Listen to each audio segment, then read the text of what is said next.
میں پورے دل سے حجاب کرنا چاہتی ہوں لیکن والدین سختی سے منع کر رہے ہیں. جی انہی والدین کے لیے تو ہم نے کہا تھا کہ میرے نبی صاحب ہے ہی کوئی نہیں, ماں پیو تھے شاہی کوئی نہیں. جو مولویوں نے میرا کلپ کاٹا کہ جی نے کہا ماں پیو تھے شاہی کوئی نہیں. جی ماں پیو کے تو سارے اگلے پچھلے باپ بھی کوئی شاہی نہیں, رسول اللہ کے مقابلے تھے.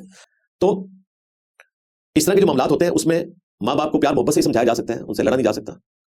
اور ایسے ماں باپ خوش نصیب ہیں کہ جن کی اولاد خود دین پہ چلنا چاہتی ہے.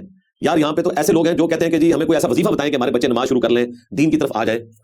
اور دوسری طرف اس طرح کے بچے ہیں جو حجاب کرنا چاہتے ہیں, بچیاں داڑھی رکھنا چاہتے ہیں بچے, اور ماں باپ ان کے لیے ہڈل بنے ہوئے ہیں اور الٹا دھمکیاں لگاتے ہیں کہ جی میں دودھ نہیں بخشوں گی.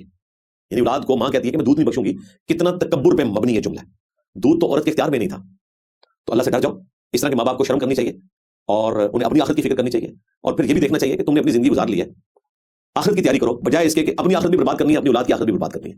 اور جن کے دماغ میں اس طرح کا کوئی کیڑا گھس جاتا ہے نا کہ جی بچے نے داڑھی رکھ لی تو اچھا رشتہ نہیں ملے گا, بچی نے حجاب کرنا شروع کر دیا تو اچھا رشتہ نہیں ملے گا. بھائی تم یہ نہ کرواؤ, اچھا رشتہ لے لو. پہلے مہینے تمہارے داماد کا ایکسیڈنٹ ہو کے روڈ پہ لاوارث لاش کی صورت میں وہ رکھا ہوا ہوگا, لو سمو کر لو. یہ اللہ کے معاملات ہیں بھائی. ماں باپ کا تو کام تھا کہ وہ اولاد کو نیکی کے راستے پہ چلاتے.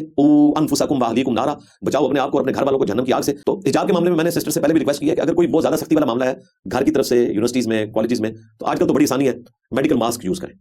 اگر آپ دوسرے والا حجاب نہیں کرنا چاہتے تو کوئی آپ کے اوپر اعتراض بھی نہیں کرے گا. یہ سب سے بیسٹ طریقہ ہے اس ماڈرن دور میں. اس طرح کوئی درمیان کا راستہ نکالنے کی کوشش کریں جس کی وجہ سے آپ اللہ تعالیٰ کے باغی بھی نہ ہو اور ماں باپ کے ساتھ بھی زیادہ کنفلکٹ والا معاملہ نہ ہو.